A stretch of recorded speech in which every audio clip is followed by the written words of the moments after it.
Olá, amigas e amigos do NEAF, tudo bem com vocês? Bem-vindos ao Top Atualidades da semana de 5 de setembro a 11 de setembro de 2021. Vamos dar uma olhada no nosso mural de notícias? Bom, primeira notícia: 20 anos da tragédia. Estados Unidos tem dia de cerimônias em homenagem às vítimas do 11 de setembro. Inflação no Brasil é a terceira maior da América Latina, atrás somente de Argentina e Haiti. Cerrado perdeu 20% da vegetação nativa para a agropecuária de 1985 a 2020. Agentes da Anvisa entram em campo e jogo entre Brasil e Argentina é suspenso. 7 de setembro tem protestos a favor e contra o governo Bolsonaro.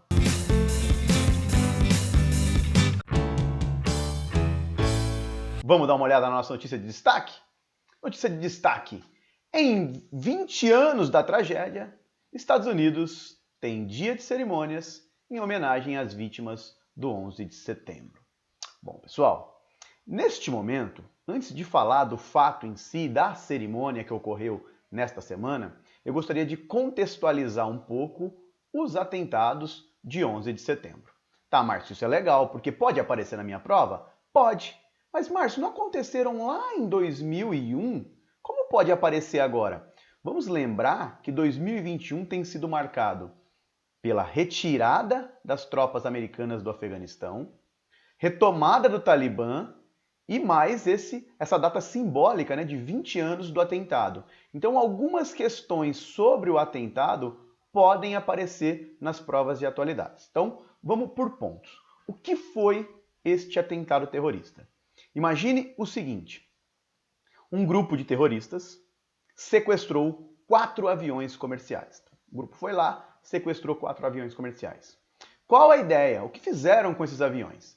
2 aviões foram lançados contra as Torres Gêmeas, né, o complexo comercial em Nova York, World Trade Center. Beleza? Então, 2 aviões lançados lá. Um lançado contra o Pentágono, onde fica a defesa americana.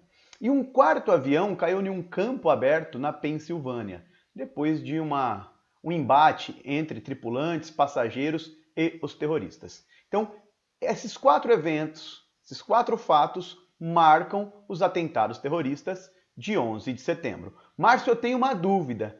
Quem organizou esse atentado? A organização foi de um grupo chamado de Al-Qaeda. Então, é um grupo terrorista que tem uma interpretação radical do islamismo e era liderada na época pelo Osama Bin Laden.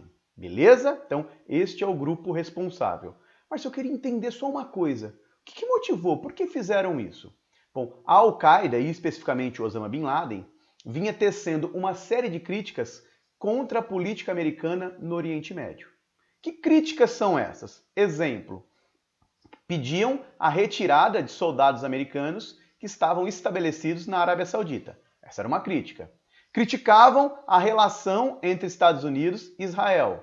Criticavam as sanções americanas contra o Iraque. O que chama atenção em tudo isso, pessoal, é que o Osama Bin Laden, líder da Al-Qaeda, nos anos 80, lutou no Afeganistão contra a invasão soviética. Os soviéticos, no final dos anos 70, tomaram o controle do Afeganistão e aí nós tivemos uns grupos rebeldes, né, tentando tirar as tropas soviéticas de lá, lutando, resistindo, tropas que inclusive receberam apoio dos Estados Unidos na época. Beleza? E por que isso é curioso? Porque o Osama Bin Laden, que em certo momento recebia apoio dos americanos, foi o responsável depois pelo maior atentado da história dos Estados Unidos. Mas quais foram as consequências desse atentado? Bom, na época, né, isso chamou a atenção do mundo e o presidente dos Estados Unidos na época, o George W. Bush, declarou uma guerra ao terror. Então estabeleceu que os Estados Unidos agora vão fazer a guerra contra o terror. Um exemplo foi a invasão dos Estados Unidos. Depois, a invasão do Iraque, em 2003.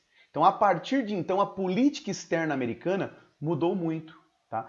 Ficou conhecido como doutrina Bush. O que essa doutrina Bush dizia? Que quem apoiasse, quem abrigasse terroristas, também seriam considerados terroristas. Outra coisa é, apoiava, incentivava a guerra preventiva. Então, algum país que tivesse ou que representasse uma ameaça americana, mesmo que não imediata, poderia ser aí invadido pelos Estados Unidos para evitar um dano futuro. Esse período ficou conhecido como Doutrina Bush. Então, este é o contexto. Quase 3.000 pessoas morreram na oportunidade, nos atentados de 11 de setembro.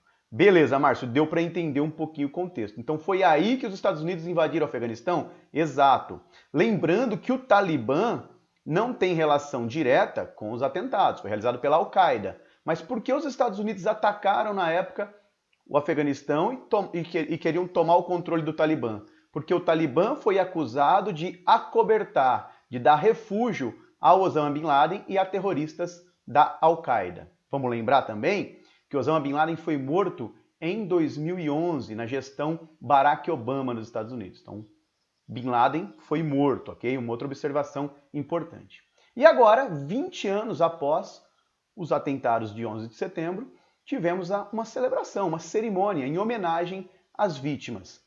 Essa cerimônia foram realizadas nos 3 locais de ataque, então tivemos num memorial construído em Nova York para essas vítimas. Esse evento eu vou falar um pouquinho mais. Tivemos também uma cerimônia no Pentágono e na Pensilvânia. O que chama atenção, pensando em atualidades agora para o ano de 2021, nesta cerimônia realizada no memorial, tá, do Marco Zero das vítimas de 11 de setembro, nós tivemos a presença do presidente Joe Biden e de 2 ex-presidentes americanos. Tá? Tivemos o Barack Obama e também o Bill Clinton. Então, 3 presidentes e ex-presidentes democratas reunidos nesta cerimônia. Chamo também a atenção para o fato de que na Pensilvânia nós termos a fala do George W. Bush, republicano, presidente na época, e da Kamala Harris, a vice do Joe Biden, inclusive sinalizando, pregando uma união contra o terror. Beleza, pessoal? Então, esta foi a nossa notícia de destaque. Fica de olho com a questão do Afeganistão, com a evolução talibã, com a retirada das tropas americanas, com essa comemoração de 20 anos do 11 de setembro, temos muita possibilidade de alguma questão de atualidades abordar o tema. E quero vocês preparados para essas provas. Beleza? Ficamos por aqui com a notícia de destaque.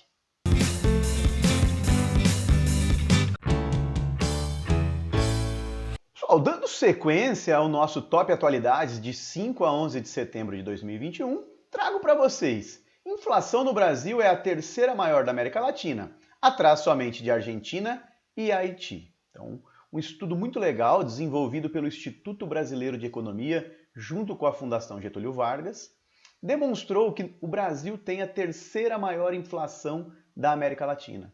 Estamos atualmente atrás da inflação da Argentina, a Argentina que vive uma crise econômica persistente, e do Haiti.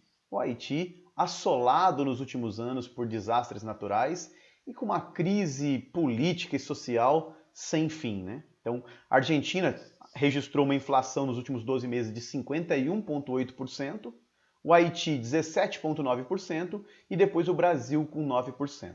Só uma observação: os dados da Venezuela não foram computados para esse relatório. A Venezuela tem também um colapso econômico, né? Já faz alguns anos, e os dados da Venezuela, eles não têm, vamos dizer assim, grande relevância, grande clareza, não dá para comparar com outros países, parece que existem muitas distorções, então a Venezuela não foi considerado nesse ranking. Mas dos países estudados na América Latina, o Brasil tem a 3ª maior inflação. E aí eu quero trazer uma outra notícia coladinha, importante, sobre a nossa inflação do mês de agosto. Lembrando que inflação, o conceito de inflação é aumento contínuo e generalizado dos preços médios do mercado. E no mês de agosto nós tivemos uma inflação de 0,87%. É a maior taxa para o mês de agosto desde 2000.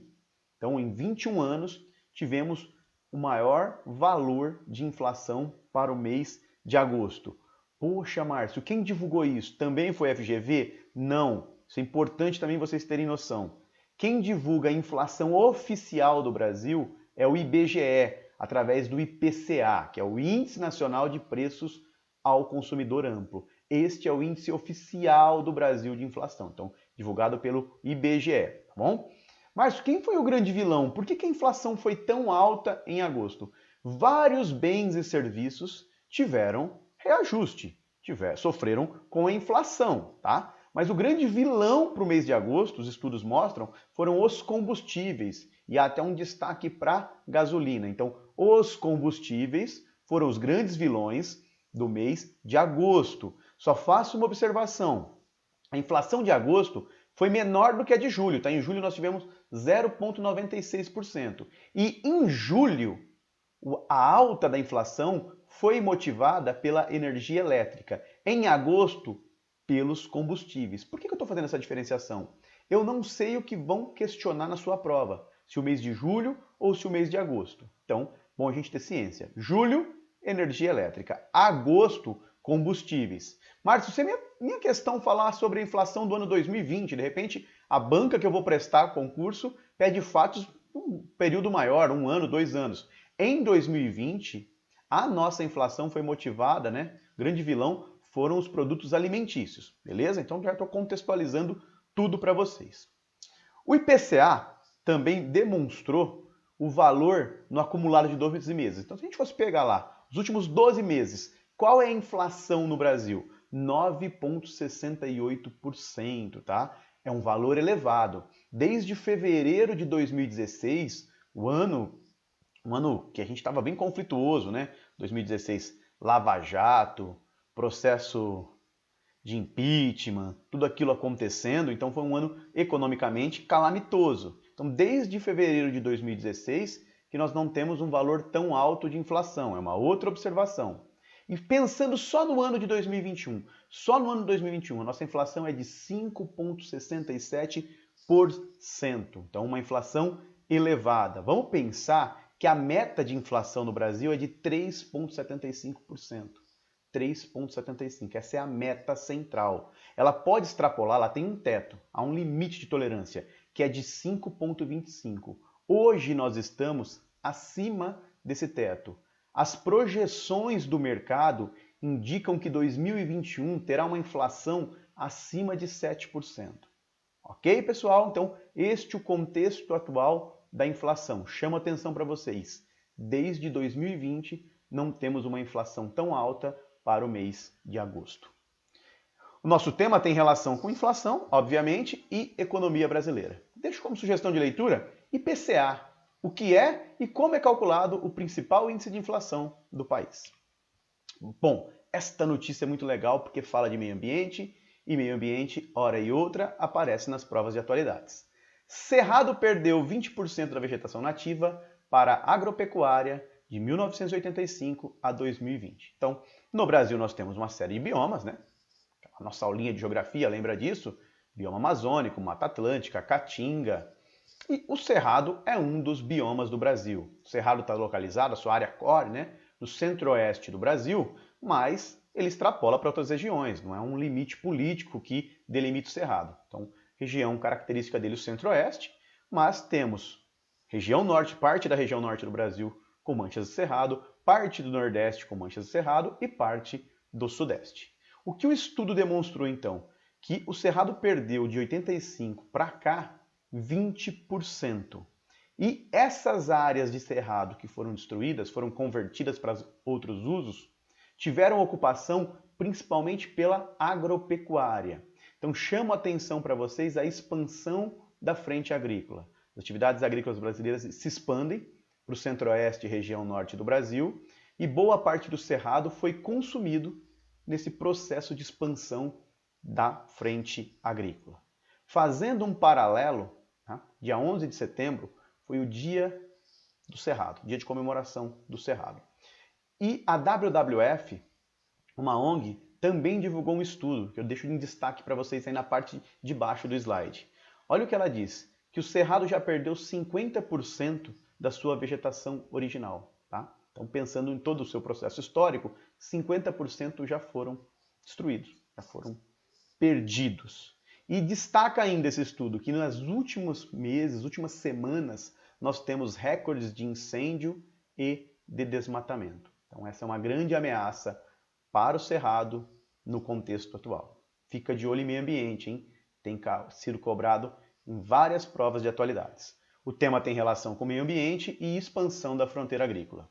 Sugestão de leitura? Mapeamento anual da cobertura e uso da terra no Brasil, 85 a 2020. Estudo original do Map Biomas, bem interessante para vocês darem uma consultada. Mais uma notícia bem relevante, um fato inédito no Brasil, né? Agentes da Anvisa entram em campo e jogo entre Brasil e Argentina é suspenso. Então nós tínhamos um jogo do torneio Eliminatórias Sul-Americanas. Então, um torneio que visa classificar seleções para a Copa do Mundo. Esse jogo estava sendo realizado em São Paulo, na Arena Corinthians ou Arena Neoquímica, como você preferir. E eis que o jogo começa e agentes da Anvisa e da Polícia Federal entram em campo. O jogo é interrompido. Mas por que eles entraram em campo? Para retirar 4 jogadores argentinos. O que esses jogadores argentinos fizeram? Estavam suspensos? Entraram com droga no Brasil? O que eles... Não. O problema é que eles descumpriram algumas regras sanitárias. Como assim, Márcio? Então, o Brasil tem uma portaria interministerial que diz o seguinte: quem passou, pessoas, indivíduos que passaram pelo Reino Unido nos últimos 14 dias, não só Reino Unido, tá? Índia também, África do Sul também. Então, pessoas que passaram por esses países nos últimos 14 dias devem cumprir quarentena ao ingressarem no Brasil.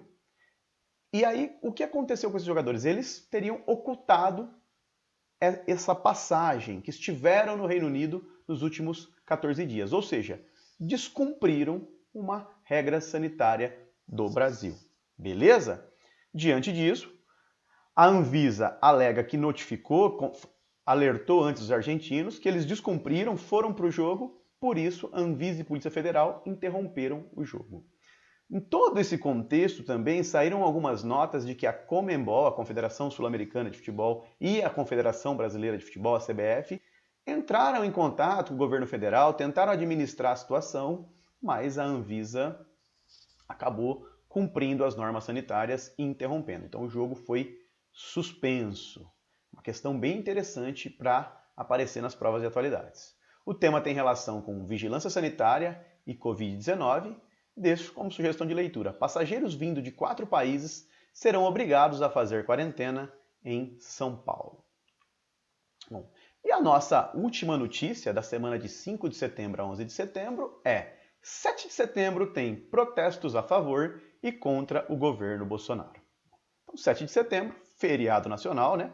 Nós comemoramos a independência do Brasil e o Brasil hoje está polarizado, uma polarização política tremenda, né? Tá muito complicada a situação politicamente. Temos 2 alas que se degladiam em redes sociais, que não se conversam direito, se atacam.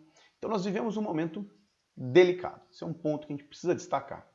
Em meio a este momento delicado, existem embates entre a Presidência da República e o Supremo Tribunal Federal. Beleza? Tranquilo aí para vocês, né? E tivemos protestos, então, a favor e contra o governo federal. Importante salientar isso, parece que os protestos dos apoiadores foram maiores, tiveram uma magnitude mais elevada do que o da oposição. Tá? Mas aconteceram aí em praticamente todas as capitais brasileiras, apoiadores e oposição. Contra o quê? O que os caras estão protestando, os apoiadores? Vamos entender este lado. Eles protestam a favor do voto impresso, né? Então, a Câmara rejeitou a proposta de emenda constitucional pelo voto impresso. Os apoiadores entendem que precisamos ter um voto impresso auditável. Os apoiadores pedem a destituição imediata dos ministros do STF, tá? E pedem intervenção das Forças Armadas. Isso é o que coloca os apoiadores, entre outros aspectos. A gente precisa sintetizar aqui. E a oposição? A oposição culpa o governo por essa crise institucional entre os poderes que existe, culpa o governo pela crise econômica e ataca também a forma como o governo geriu a pandemia, em que nós temos quase 600 mil mortos. Beleza? Então, este é o contexto. Bom, nesses protestos, chamou a atenção algumas falas do presidente Jair Bolsonaro. Uma delas é que não respeitaria mais decisões do ministro do STF, Alexandre de Moraes. Tá? Então a gente encerra aqui a parte dos protestos de 7 de setembro. Eu quero dar continuidade nos desdobramentos. Um dia após o ocorrido, o ministro Fux, do STF, diz o seguinte, fez uma fala, disse, olha, ninguém fechará o STF. E alertou, desprezar uma decisão judicial é crime de responsabilidade. Deu um recado claro para o presidente Jair Bolsonaro. E, na sequência, os dias subsequentes, o presidente Jair Bolsonaro divulgou uma carta, foi denominada de Declaração à Nação, que disse, resumindo, que não teve intenção de agredir os poderes. A divulgação, a produção dessa carta teve participação do ex-presidente Michel Temer. Então, este é o contexto das manifestações de 7 de setembro. Márcio, quem está certo? Aqui, neste fórum, nessa nossa preparação para concursos, a opinião do Márcio não vale nada. Nós só temos um objetivo aqui, entender os fatos que aconteceram na semana, apresentar os principais pontos que podem aparecer na prova, e isso. Márcio, você não tem opinião? Óbvio que tenho. Um dia a gente toma um café, toma uma cerveja, uma água, qualquer coisa, e discute sobre isso. Nesse fórum aqui, nossa meta é acertar aquilo que será cobrado nas provas de atualidades, beleza? O tema tem relação com polarização política, com choque entre poderes, e deixo como sugestão de leitura, tanto para quem é contra e como para quem é a favor do governo, este livro é bem interessante, Como as Democracias Morrem. Beleza, pessoal? Daqui a pouco a gente vai para nosso desafio da semana.